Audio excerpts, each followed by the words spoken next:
पड़ोगो बहुत चिल्लाए, पड़ोगो इतना तेज तेज चिल्लाए कि चिल्लाते चिल्लाते 6वें महीने में पड़ोगा बोला भक्तवत्सल भगवान की। तो आप जैसे चिल्लाई चिल्लाई कथा सुनावत है, हमें वह पाड़े का पड़ुआ याद आ गया कि अब हमारे पंडितों जी 6 महीना से ज्यादा जब न चले हैं, ये नाते तो हर 10वां देख के रुवाई हमरे आगे पंडित। बोला भक्तवत्सल भगवान की। अब कथा आगे ले चली हो गई ना।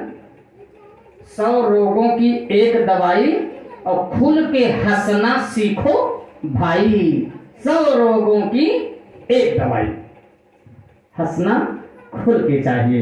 बोलिए गोविंद गोपाल भगवान की। प्यारे कथा प्रेमियों, तो यमलोक में मनुर दिलीपो मान धाता और सगरश्च भगीरथा। महाराजा भगीरथ, सगर, दिलीप, मानधाता, मनु, ये सभी उस दिव्य सभा के सभासद हैं, अनरण्य हैं, अम्बरीश हैं। और बोलिए गोविंद गोपाल भगवान की। तो प्यारे प्रभु प्रेमियों,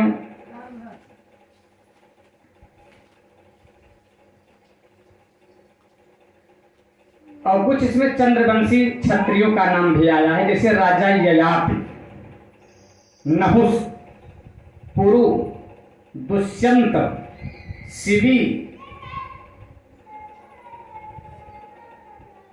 नल, भरत, संतनु, पांडु, सहस्रार्जुन चंद्रवंशी क्षत्रिय हैं। ये भी उस दिव्य सभा के सभासद हैं, मंत्री हैं। अब मैं चाहूं तो एक एक राजाओं पर एक एक दिन की कथा सुना सकता हूं। दिलीप की कथा उठाऊं, मनु की कथा उठाऊं, अम्बरीश की कथा उठाऊं, तो कथा तो बहुत लंबी जाएगी। अब ये कैसे कौन कौन सा पुण्य कर्म करके ये इतने राजा, महाराजा, धर्मराज के सभा के सभासद बने। अब इनके जीवन चरित्र पर यदि हम विचार करेंगे, वर्णन करना शुरू करेंगे तो समय लगेगा। आप लोग इतना ही समझिए कि इतने चंद्रवंशी, सूर्यवंशी जो क्षत्रिय हैं वो धर्मराज जी के सभासद और मंत्री हैं, जो कि बड़े बड़े तप, बड़े बड़े यज्ञ के बल पर जो है उस दिव्य सभा में सभासद बने हुए हैं। बोलिए भक्तवत्सल भगवान की। 4 द्वारों का मैंने वर्णन किया है। दक्षिणी द्वार से कौन जाता है? पापी जाते हैं। इतना तो आप दिमाग में बैठा ही लो कि दक्षिणी मार्ग और दक्षिणी द्वार का निर्माण सिर्फ और सिर्फ पापियों के लिए किया गया है। पापी पुरुष, पापी जीव दक्षिणी मार्ग से, दक्षिणी द्वार से ही प्रवेश पाता है, और पापियों के लिए दुर्लभ है, वह दिव्य सभा का दर्शन नहीं कर पाता। बोलिए गोविंद गोपाल भगवान की। क्यों नहीं पाता? जो पश्चिमी, पूर्वी, उत्तरी मार्ग से, द्वार से प्रवेश पाते हैं उस दिव्य सभा का वर्णन वही कर पाते हैं, वो पापी जीव नहीं कर पाता है। प्यारे कथा प्रेमियों, प्यारे कथा प्रेमियों, अब हम विचार करें कि दक्षिणी मार्ग से, दक्षिणी द्वार से तो पापी जाते हैं, अन्य तीनों द्वार से कौन कौन जाते हैं, इस पर विचार करें। बोलिए भक्तवत्सल भगवान की। हरि शरणम, हरि शरणम, हरि शरणम, हरि शरणम, हरि शरणम, हरि शरणम, हरि शरणम, हरि शरणम, हरि शरणम, हरि शरणम, हरि शरणम, हरि हरि शरणम, यही एक मंत्र है प्यारा, यही एक मंत्र है प्यारा। हरि शरणम, हरि शरणम, यही एक मंत्र है प्यारा। हरि शरणम, हरि शरणम, हरि शरणम, हरि शरणम, हरि शरणम, हरि शरणम, हरि शरणम, हरि शरणम, हरि शरणम, हरि शरणम। बोलिए गोविंद गोपाल भगवान की जय हो। सब संतन की, सब भक्तन की, सब श्रोतन की। कुछ राजाओं का नाम आया सभासदों में, कुछ ऋषियों का भी, ब्रह्म ऋषियों का भी नाम आया है, उसे भी हम संक्षिप्त रूप से बताते हैं। अत्रि वशिष्ठ, अत्रि, अत्रि का नाम आया। अत्रि सती अनुसुईया के पति। अत्रि कौन? सती अनुसुईया के पति। अब सती अनुसुईया का नाम सभी सुने हैं। सती अनुसुईया के यहाँ कौन कौन पुत्र बनते हैं, बालक बनते हैं? ब्रह्मा, विष्णु, शंकर, ये तीनों पुत्र बनते हैं। शंकर भगवान दुर्वासा ऋषि के रूप में पुत्र बनते, भगवान विष्णु दत्तात्रेय के रूप में पुत्र बनते, और ब्रह्मा जी चंद्रमा के रूप में पुत्र बनते हैं। तो जो अत्रि अनुसुईया त्रिदेवों को अपना पुत्र बनाने पर विवश कर दी हो, विवश कर दिए हों, बताओ वो कितने पुण्यवान रहे होंगे। तो वो सभासद बने, तो इसमें आश्चर्य की क्या बात है। अत्रि, अत्रि आप सब भी बन सकते हो। अत्रि, त्रि माने तीन, अ माने नहीं। तीनों गुण जिनमें न हो, सतोगुण, रजोगुण, तमोगुण से जो रहित हो, आ माने नहीं। जैसे शुभ, अशुभ, जो शुभ न हो उसे क्या कहते हैं? अशुभ। तो अत्रि, न त्रि, अत्रि, जिनमें रजोगुण, सतोगुण, तमोगुण न हो, त्रिगुणातीत हो गया हो, उसे क्या कहते हैं? अत्रि। और अत्रि की पत्नी है अनसुईया। अनसुईया मतलब, असूया माने होता है रोग हो, असूया माने मत्सर, असूया माने ईर्ष्या, लेकिन उसका नाम असूया नहीं अनसुईया है। जैसे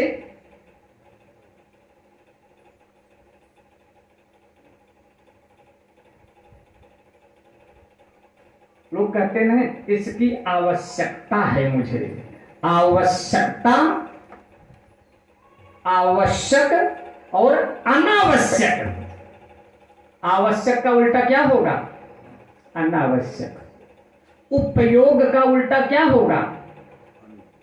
अनुपयोग।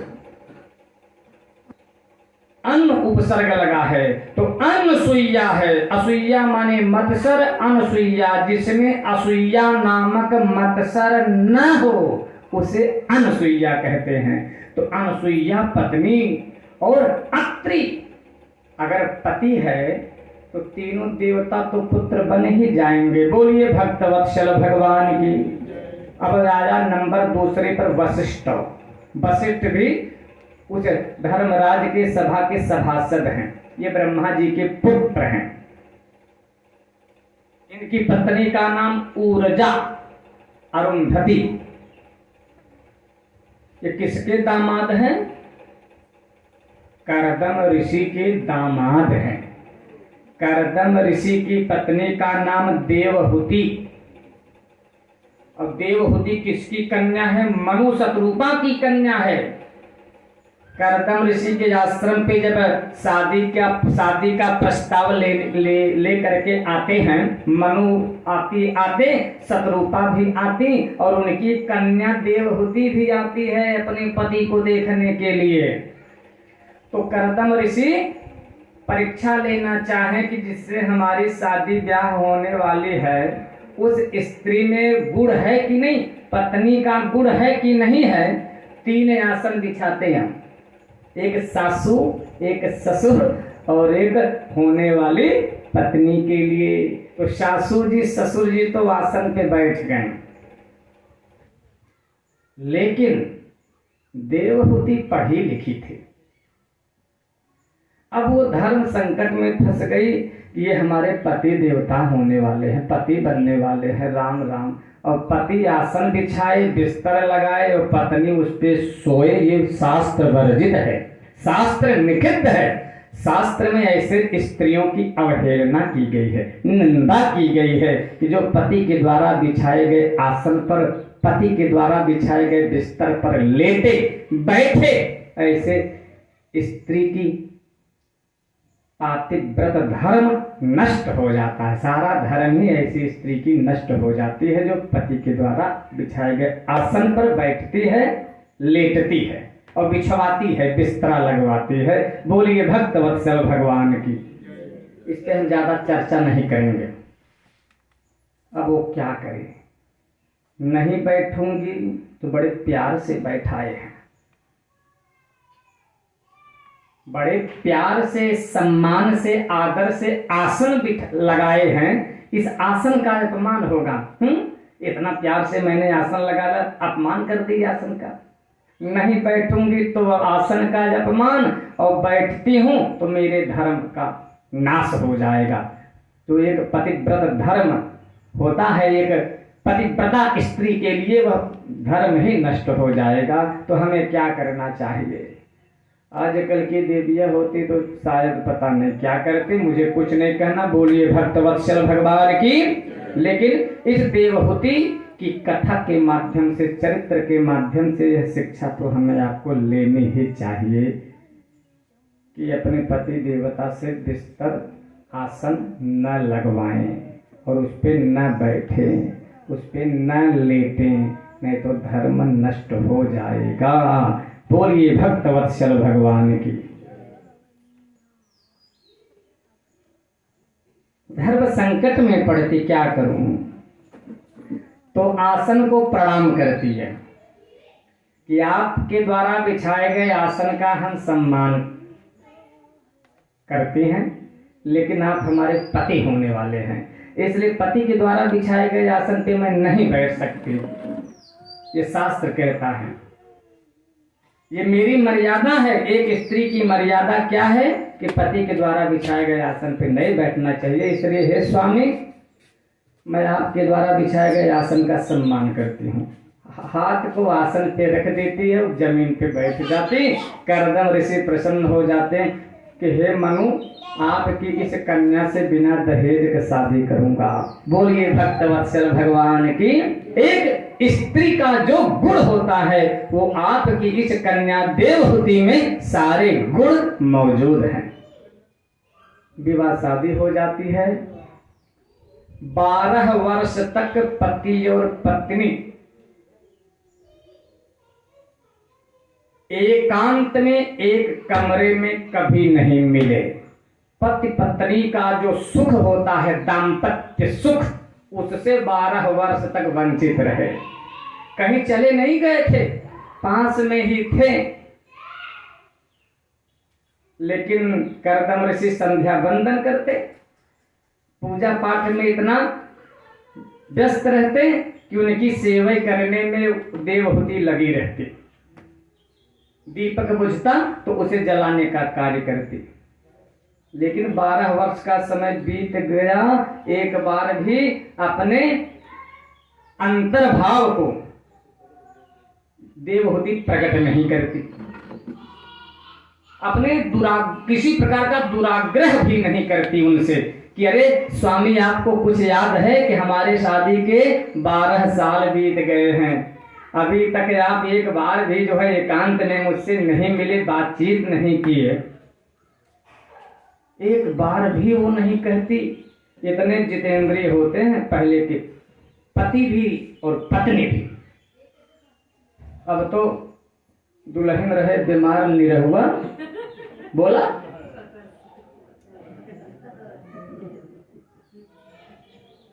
12 वर्ष का समय बीत जाता, लेकिन पति और पत्नी कोई भी किसी से कोई दुराग्रह नहीं करते। एक दिन की बात है, करदम ऋषि की दृष्टि उस स्त्री पर जब पड़ी तो उन्होंने पूछा, देवी आप कौन हो? बोले, हे स्वामी आपको इतना भी याद नहीं कि आपकी शादी भी कभी हुई है? इतना याद है? हाँ हाँ थोड़ा थोड़ा याद है कि कभी शादी हुई थी। बोले, मैं वही आपकी दासी हूँ, देवहूति नाम है मेरा। अरे देवहूति आप, कितना समय बीत गया? बोले 12 वर्ष का समय बीत गया स्वामी। बोली 12 वर्ष का समय बीत गया, आपने एक बार भी दुराग्रह नहीं किया, अपनी इच्छा को प्रकट नहीं की। मैं बहुत प्रसन्न हूँ, बताओ क्या चाहिए तुम्हें? देवहूति तो यही समझ रही थी कि शायद ये बाबा ही ठहरे, ये एक ऋषि हैं, ऋषि के अलावा कुछ नहीं है, इनके पास कुछ है नहीं इस कुटिया को छोड़ करके। लेकिन जब अपने तपो बल का प्रभाव कर देवहूति को दिखाते हैं तो देवहूति तो आश्चर्य में पड़ जाती है। बोले, बताओ क्या इच्छा है तुम्हारी? बोले, हमें तो एक संतान की इच्छा है, अगर पुत्र की प्राप्ति हो जाती तो प्रसन्न हो जाती। बोले, ठीक है, जाओ सरोवर में स्नान करो। उस सरोवर में स्नान करने जाती कथा प्रेमियों ना, तो हजारों अप्सराएं स्त्रियां जो है ना, नाना प्रकार के अंगराग से उसे स्नान कराती हैं, दिव्य सुगंधित पदार्थों से उस सरोवर के अंदर देवहूति का श्रृंगार करती हैं, स्नान कराती हैं। दिव्य साड़ी पहन करके, दिव्य श्रृंगार करके जब सरोवर से बाहर निकलती है, उस दृश्य का वर्णन भागवत में अद्भुत किया गया है, किस तरह से वो निकलती है, तो उसकी चर्चा मैं नहीं करूंगा।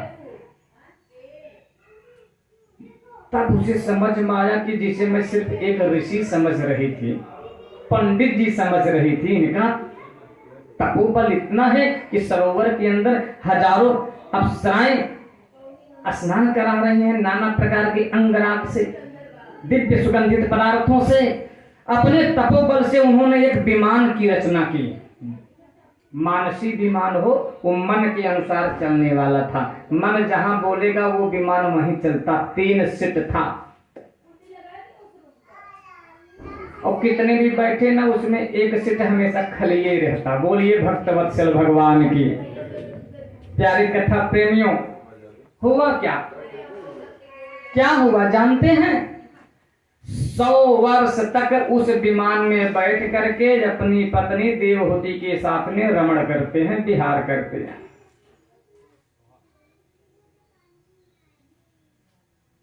नौ कन्याओं की उत्पत्ति हुई, 9 कन्याएं जन्म लेती हैं।